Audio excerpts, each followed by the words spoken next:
Hai hai hai semuanya, salam sehat selalu. Apa kabarnya hari ini? Masih tetap semangat belajar ya?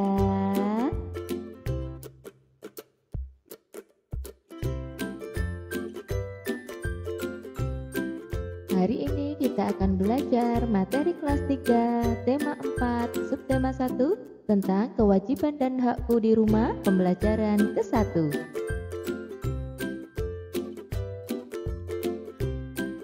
Adapun tujuan pembelajaran hari ini adalah 1. Siswa mampu memahami pengertian hak dan kewajiban dengan tepat. Yang kedua, siswa mampu memahami dan membuat kalimat saran dengan tepat. Yang ketiga, siswa mampu memberikan saran terhadap sebuah permasalahan. Yang keempat, siswa mampu menentukan dua bilangan yang jumlahnya sudah diketahui. Sebelum kita memulai pelajaran, kita terlebih dahulu berdoa menurut agama dan kepercayaan masing-masing. Berdoa dimulai. Berdoa selesai. Masih ingat tidak ya, apa itu hak, apa itu kewajiban?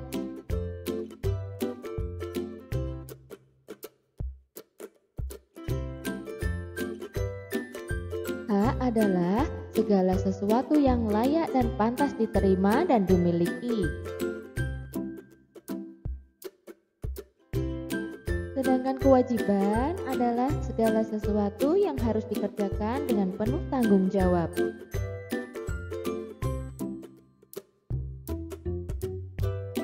Hak dan kewajiban harus dilaksanakan secara seimbang.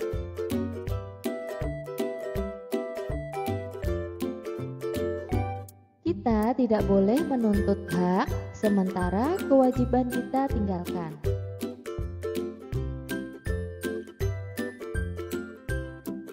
Pelaksanaan hak dan kewajiban dapat kita temui di mana saja. Contohnya di rumah. Rumah merupakan tempat ternyaman untuk berkumpul, saling bertukar pikiran, dan lain-lain. Apabila hak dan kewajiban di rumah kita laksanakan dengan baik, maka akan tercipta keluarga dan rumah yang nyaman, harmonis. Hak kita di rumah, yang pertama mendapatkan kasih sayang dari orang tua, yang kedua mendapatkan pendidikan, yang ketiga mendapatkan perawatan jika sakit, yang keempat mendapatkan waktu bermain bersama orang tua, yang kelima mendapatkan waktu bercerita kepada orang tua, yang keenam mendapatkan perhatian saat belajar, yang ketujuh mendapatkan uang saku jika orang tua mampu, yang kedelapan mendapatkan tempat tinggal yang layak. Yang kesembilan mendapatkan makanan dan minuman yang sehat. Yang kesepuluh mendapatkan pakaian yang layak. Yang ke-11 mendapatkan waktu istirahat yang cukup. Yang ke-12 mendapatkan waktu belajar yang cukup. Yang ke-13 mendapatkan bantuan dari ayah dan ibu jika kita kesulitan. Kewajiban kita di rumah, yang pertama bersyukur karena telah disayangi orang tua. Yang kedua mematuhi perintah orang tua selama itu baik. Yang ketiga membantu orang tua, kakak, dan adik.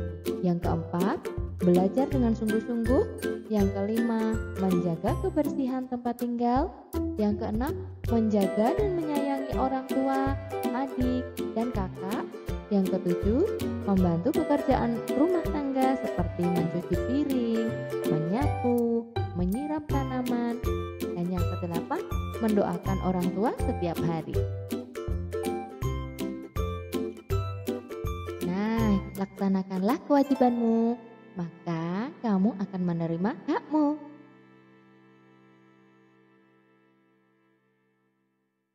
Saran dapat diartikan sebagai suatu pendapat, usulan, atau anjuran yang diungkapkan dengan tujuan untuk meningkatkan atau memperbaiki sesuatu.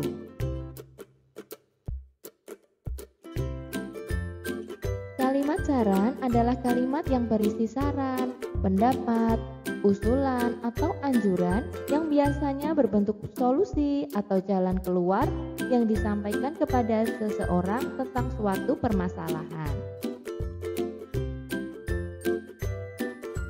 Saran dan kritik. Saran itu menyampaikan solusi jalan keluar, sedangkan kritik menyampaikan dan memberitahu adanya kesalahan yang kita miliki.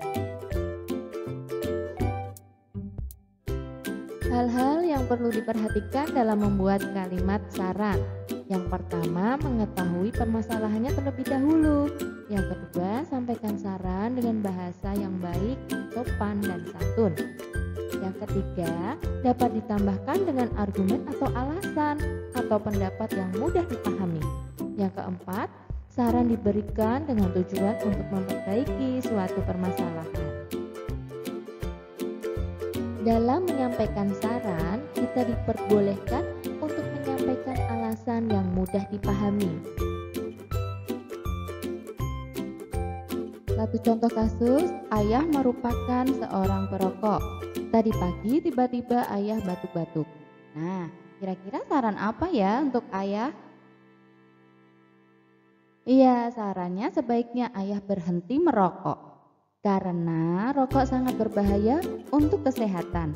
Nah, kalimat sebaiknya ayah berhenti merokok ini merupakan kalimat saran. Nah, sedangkan karena rokok sangat berbahaya untuk kesehatan, itu adalah kalimat alasan. Nah, jadi kalian jika memberikan saran, sebaiknya juga disertai kalimat alasannya apa. Kata-kata yang umum digunakan dalam membuat kalimat saran. Yang pertama, sebaiknya. Yang kedua, seharusnya. Yang ketiga, ada baiknya. Yang keempat, menurutku. Yang kelima, lebih baik. Yang keenam, saran saya. Yang ketujuh, usul saya. Nah, kalian boleh menggunakan salah satu. Cara membuat kalimat saran. Nah, contoh kasus yang kedua, Edo pulang kehujanan. Baju seragam Edo basah kuyup. Nah, saran untuk Edo sebaiknya gimana ya? Iya, saran yang pertama bisa sebaiknya Edo segera pulang dan mandi karena khawatir terkena flu.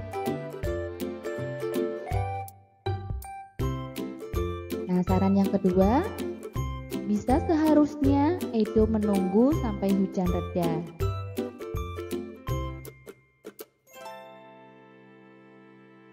Nah, sekarang coba yang latihan 1. Tuliskan saran-saranmu. Nah, yang pertama, rok Dayu robek karena digunakan bermain lompat tali. Nah, saran apa untuk Dayu? Iya, sarannya seharusnya Dayu berhati-hati ketika bermain. Nah, yang kedua, Beni ingin bermain dengan tetangganya. Ia masih mengenakan seragam sekolah. Nah, saran untuk Beni apa nih? Iya, sebaiknya Beni mengganti seragamnya sebelum bermain karena seragam sekolah digunakan untuk belajar di sekolah. Nah, soal yang ketiga, sepulang sekolah Lani sangat lelah. Ia tidur siang tanpa berganti baju. Nah, saran untuk Lani apa ya? Iya, seharusnya Lani mengganti baju seragamnya dahulu sebelum tidur.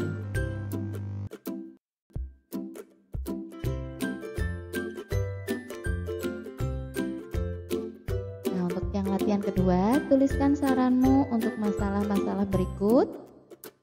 Kamu bisa menulisnya di buku tugas kalian atau di kolom komentar ya.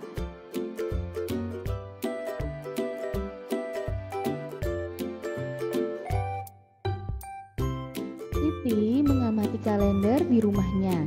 Siti menghitung dalam 1 tahun ada 365 hari. Siti menggunakan banyak waktunya belajar di sekolah. Ketika libur, Siti belajar bersama kedua orang tuanya di rumah. Berapa hari Siti belajar di sekolah? Berapa hari Siti belajar bersama orang tuanya? Amati contoh kemungkinan berikut ini. Kamu bisa menuliskan 5 kemungkinan yang lain. Nah, hari dalam 1 tahun itu ada 365. Nah, si Siti melakukan kegiatan belajar di sekolah dan kegiatan belajar di rumah. Nah, di sini ada contoh 250 hari belajar di sekolah ditambah 115 belajar di rumah. Nah, jika dijumlah total keseluruhan ada 365 hari Siti belajar. Nah, sebagai contoh yang kedua, berapa tambah berapa? Hasilnya 365. Nah, kita ambil contoh 200. 200 ditambah berapa supaya hasilnya 365? Nah, kita bisa menghitung 365 ya dikurangi 200 ya. Nah, 5 kurangi 0, 5 kita turunkan. Kemudian 6 kurangi 0, kita langsung turunkan 6. Kemudian 3 dikurangi 2, hasilnya 1. Jadi 165 kita isikan di sini. Nah, jadi kemungkinannya 200 hari belajar di sekolah dan 165 hari belajar di rumah. Sekarang kita cari kemungkinan hari belajar di sekolah. Ambil contoh 260 hari belajar di sekolah. Nah, kira-kira hari belajar di rumah ada berapa hari nih? Nah, caranya sama ya, 365 kita kurangi 260. Nah, kita hitung sama-sama ya. 5 kurangi 0. Iya, 5 kita turunkan. Kemudian 6 dikurangi 6. Ya, hasilnya 0. 3 kurangi 2, hasilnya 1. Jadi kemungkinan hari belajar di rumah ada 105. Nah, untuk kemungkinan yang lain kalian bisa mencoba di rumah. Kamu tentu sangat senang mendapatkan perhatian dari orang tua. Kamu dapat menyampaikan rasa sayangmu dengan menyanyi. Nah, tahukah kamu lagu Jika Ibuku Tua Nanti? Nah, lagu Jika Ibuku Tua Nanti ciptaan Ate Mahmud bisa kalian cari di YouTube lagunya.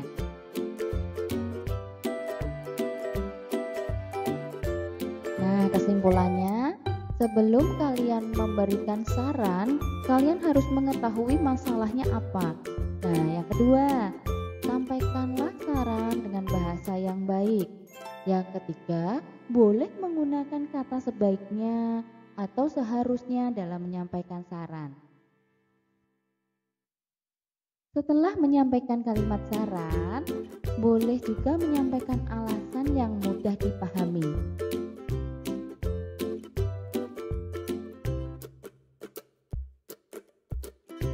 Terima kasih, kalian sudah menyelesaikan materi ini dengan baik.